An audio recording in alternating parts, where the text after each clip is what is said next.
Hello student, good morning to all of you. मैं Dilip Kumar DK study channel पे आपका स्वागत करता हूं। हम लोग आज फिजिक्स स्टार्ट करेंगे एकदम जीरो लेवल से। आपको बहुत बेहतर समझ आएगा अगर आप वीडियो को पूरा देखते, स्किप नहीं करेंगे। उम्मीद है आप बहुत बेहतर ढंग से समझ पाएंगे, और जैसे ही आपको समझ आता है लाइक सब्सक्राइब शेयर कीजिएगा, जिससे हमें आगे बनाने के लिए वीडियो प्रोत्साहन मिलेगा और बहुत आगे सीरीज वाइज चलेगा, जिससे आपको बहुत बेहतर ढंग से समझ। आप किसी भी क्लास के होंगे, ये वीडियो देखेंगे आपके लिए उपयोगी होगा, और यहाँ से आपको कंपटीशन में भी क्वेश्चन मिलेंगे। बहुत जीरो लेवल से बना रहे हैं इस वीडियो को। आइए हम स्टार्ट करते हैं। फिजिक्स, भौतिक विज्ञान। भौतिक विज्ञान, भौतिक विज्ञान है क्या, इसके बारे में जानते हैं। भौतिक विज्ञान विज्ञान की वह शाखा है जिसके अंतर्गत प्रकृति में होने वाली घटनाओं का अध्ययन करते हैं। भौतिक विज्ञान विज्ञान की वह शाखा है जिसके अंतर्गत प्रकृति में होने वाली घटनाओं का अध्ययन करते हैं। भौतिक विज्ञान, भौतिक विज्ञान विज्ञान की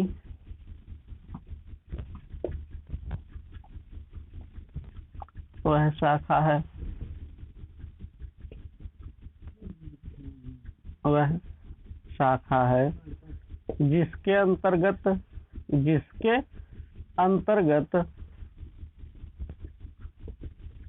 प्रकृति में होने वाले घटनाओं का अध्ययन करते हैं। प्रकृति में होने वाले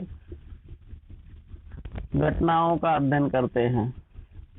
होने वाले घटनाओं का, प्रकृति में होने वाले घटनाओं का अध्ययन करते हैं,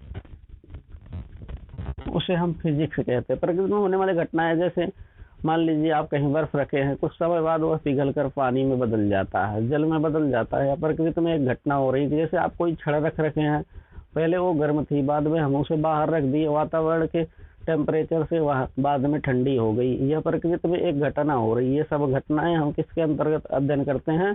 भौतिक विज्ञान के। आइए जानते हैं फिजिक्स शब्द की उत्पत्ति। फिजिक्स शब्द की उत्पत्ति, फिजिक्स शब्द की उत्पत्ति,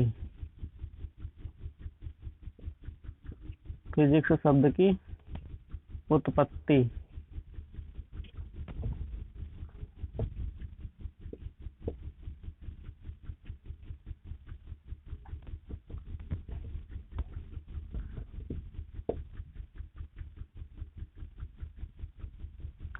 फिजिक्स शब्द की उत्पत्ति लैटिन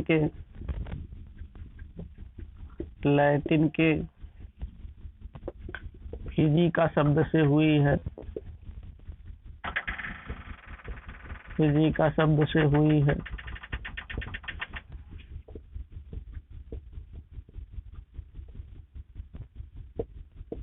जिसका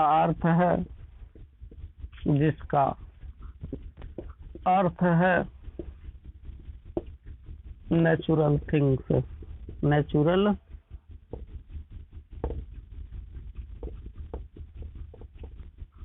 थिंग्स, प्राकृतिक वस्तुएं। प्राकृतिक वस्तुएं। फिजिक्स शब्द की उत्पत्ति लैटिन भाषा के फिजिका शब्द से हुआ, जिसका अर्थ है नेचुरल थिंग्स, प्राकृतिक वस्तुएं। लैटिन के लोग इसे फिजिका कहते हैं, अपने यहाँ इसे कहते हैं नेचुरल थिंग्स, यानी प्राकृतिक वस्तुएं। आइए अब हम देखते हैं मूल राशि किसे कहते हैं।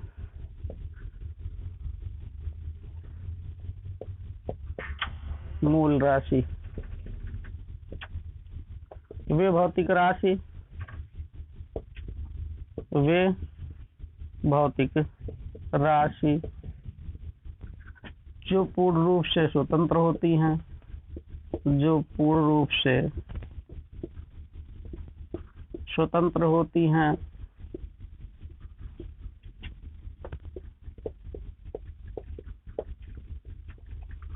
उन्हें मूल राशि कहते हैं। उन्हें मूल राशि कहते हैं।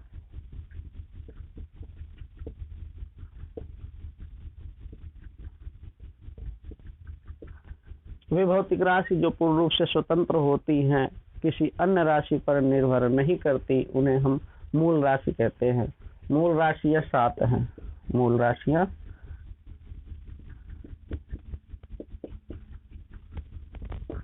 7 हैं।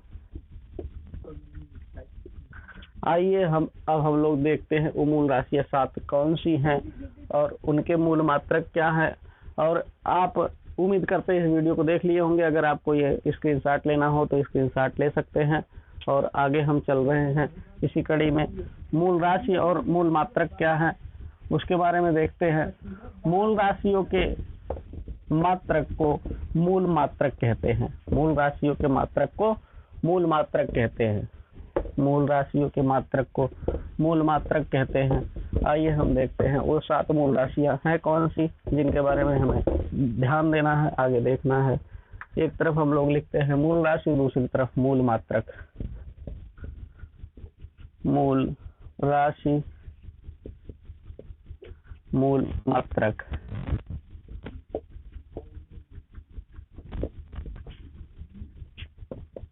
पहला लंबाई,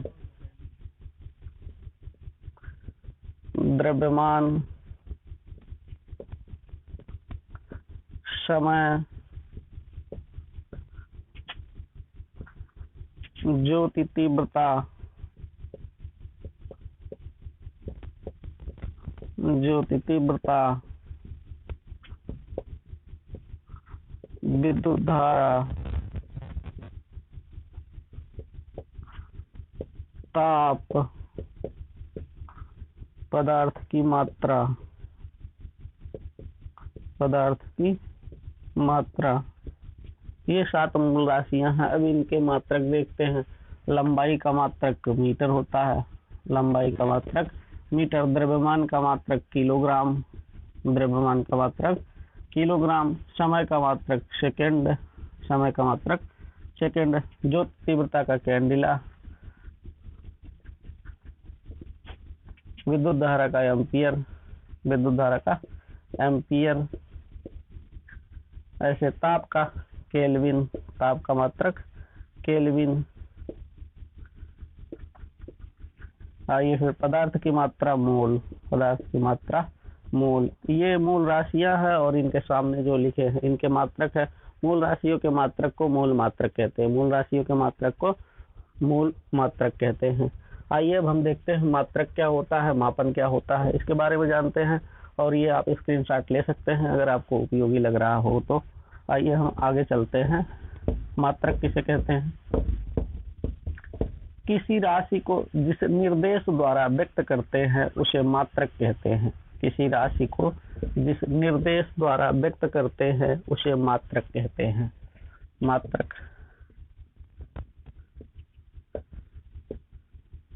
किसी राशि को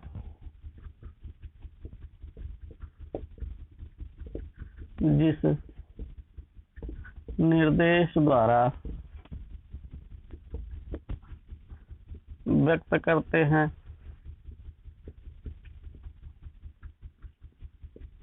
उसे मात्रक कहते हैं। उसे मात्रक कहते हैं। आइए अब हम देखते हैं। जैसे लंबाई को मीटर द्वारा व्यक्त करते हैं तो यह लंबाई का मात्रक हो गया। किस निर्देश द्वारा व्यक्त कर रहे हैं? मीटर निर्देश के द्वारा व्यक्त कर रहे हैं। अब मापन क्या होता है, मापन के बारे में जानते हैं।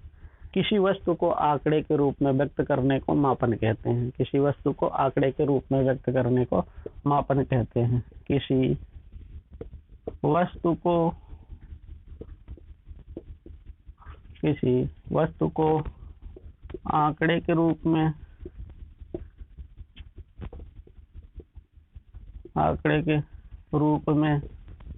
व्यक्त करने को मापन कहते हैं। जैसे हम अभी कह दें कि आलू, तो यह पता नहीं लग रहा कि उसकी मात्रा कितनी होगी, तो एक आंकड़ा दे देते हैं कि 1 किलोग्राम मतलब केजी। वह क्या कर रहा है, उसको आंकड़े के रूप में व्यक्त कर रहा है, केजी। हम कह दे कपड़ा, अब मीटर में जब तक बात ना करें कितने कपड़े लेंगे उसकी कोई मापन ना हो पा रहा है, तो हम कह देते 5 मीटर कपड़ा। तो वह क्या कर रहा है, एक आंकड़े के रूप में व्यक्त हो जा रहा है, वही उसका क्या हो जाएगा, मापन। किसी वस्तु को आंकड़े के रूप में व्यक्त करने को मापन कहते हैं। उम्मीद है आपको बहुत बेहतर समझ आया होगा। अब आगे हम चल रहे हैं इस कड़ी में, देखते हैं।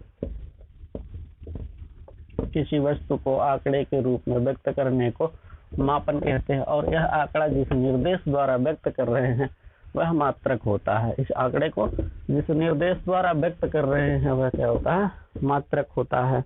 आइए अब हम लोग आगे चलते हैं। सदिश राशि, किसकी बात करते हैं, सदिश राशि।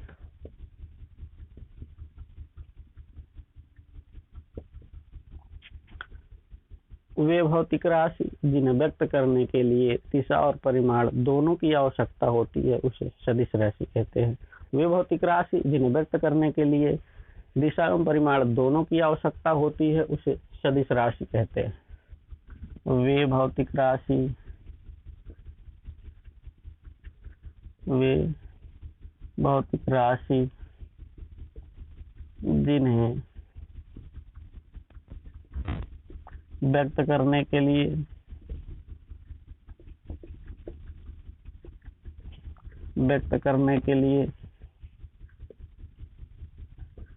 दिशा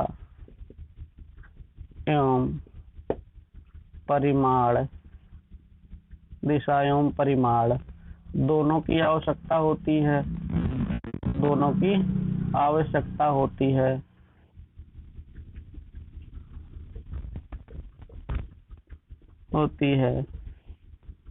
उसे सदिश राशि कहते हैं, उसे सदिश राशि कहते हैं।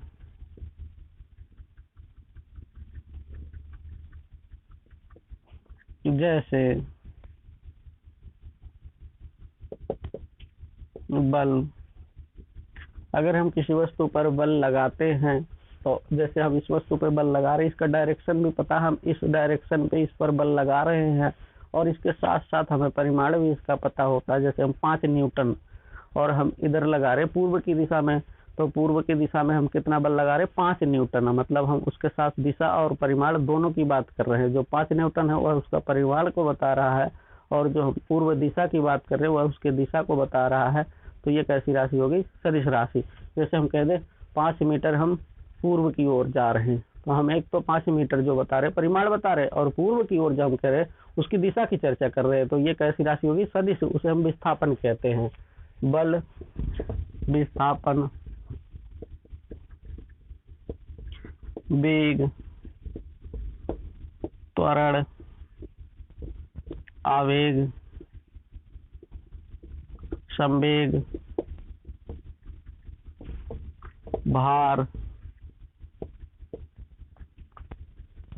बल, वेग, विस्थापन, आवेग, संवेग, भार इत्यादि। ऐसे और सारी कई राशियां हैं जो सदिश राशियां होती हैं। तो ये कैसी राशि है, सदिश राशि है। क्यों है, क्योंकि हमने पहले कर दिया, वही भौतिक राशि जिन्हें व्यक्त करने के लिए दिशा और परिमाण दोनों की आवश्यकता होती है उसे सदिश राशि कहते हैं। ये है बल, वेग, विस्थापन, त्वरण, आवेग, संवेग, भार, विद्युत क्षेत्र की तीव्रता इत्यादि। आइए आगे चलते हैं, हम बात करते हैं अदिश राशि की। इसकी अदिश राशि की, अदिश राशि किसे कहते हैं, वे भौतिक राशि जिन्हें व्यक्त करने के लिए केवल परिमाण की आवश्यकता होती है, दिशा की नहीं, क्योंकि यह खुद चर्चा कर दे रहा अदिश जिसमें दिशा ना हो। आइए हम बात करते हैं अदिश राशि।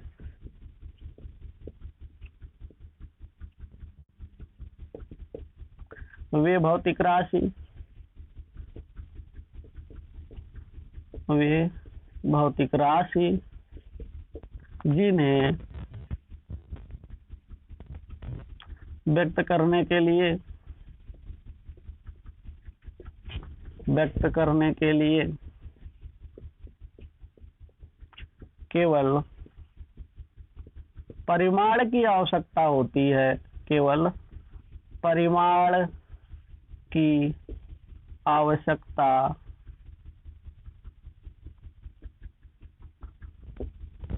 होती है, दिशा की नहीं, दिशा की नहीं। उन्हें अदिश राशि कहते हैं।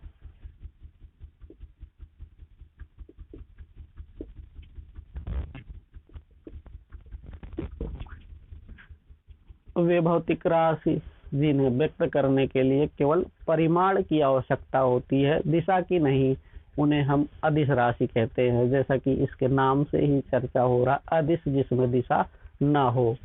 आइए, जैसे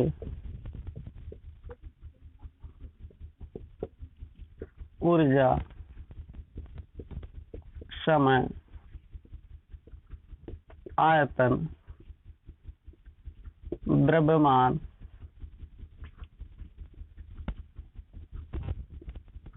ताप,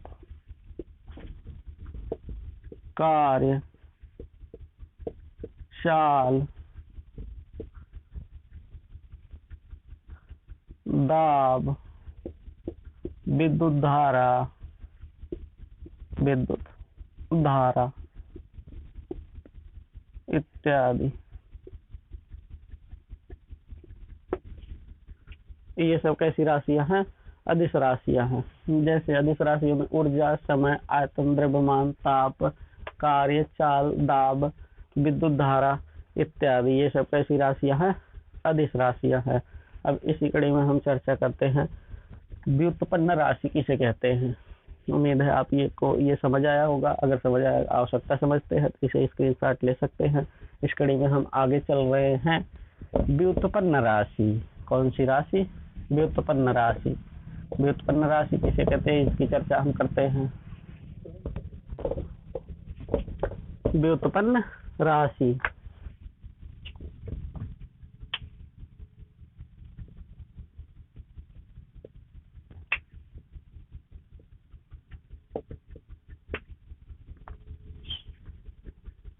वे राशियां जो मूल राशियों द्वारा उत्पन्न होती है उसे व्युत्पन्न राशि कहते हैं। वे राशियां जो मूल राशियों द्वारा उत्पन्न होती है उसे व्युत्पन्न राशि कहते हैं।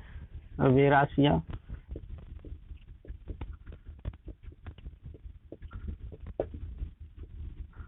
जो मूल राशियों द्वारा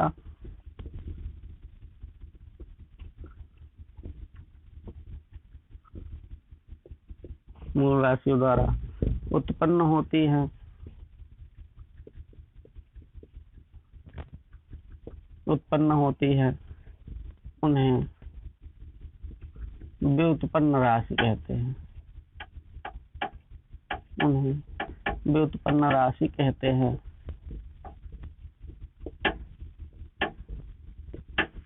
जैसे वेग, वेग बराबर क्या होता है? विस्थापन बटा समय, विस्थापन बटा समय।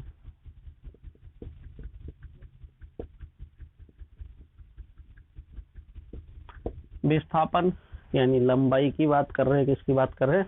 लंबाई। और लंबाई का मात्रक मीटर होता है। क्या होता है? मीटर। समय का मात्रक सेकेंड।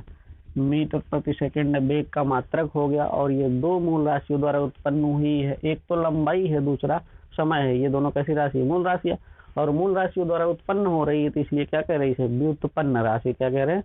व्युत्पन्न राशि। ऐसे और है अपने पास बल। बल F बराबर एम ए। एम द्रव्यमान होता है।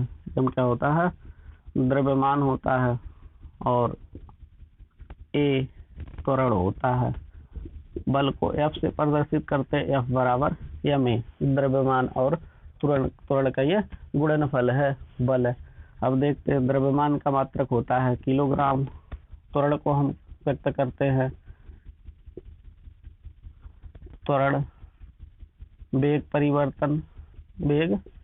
परिवर्तन बटे समय, ये क्या होता है? त्वरण। वेग परिवर्तन की दर को त्वरण कहते हैं। अगर हम किसी भी राशि में समय से भाग लगा देते हैं तो उसकी दर कहते हैं। तो हम कह रहे हैं वेग परिवर्तन की दर को क्या कहते हैं? त्वरण कहते हैं।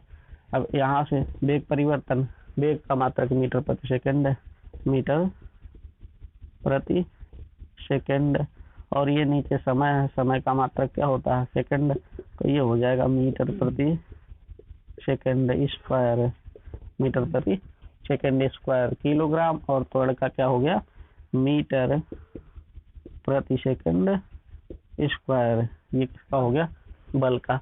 बल एक कैसी राशि है? व्युत्पन्न राशि है। आगे हम अगले वीडियो में चर्चा करेंगे, ज़्यादा लंबा हो जाएगा। बस यही समाप्त करते हैं। थैंक्स, धन्यवाद।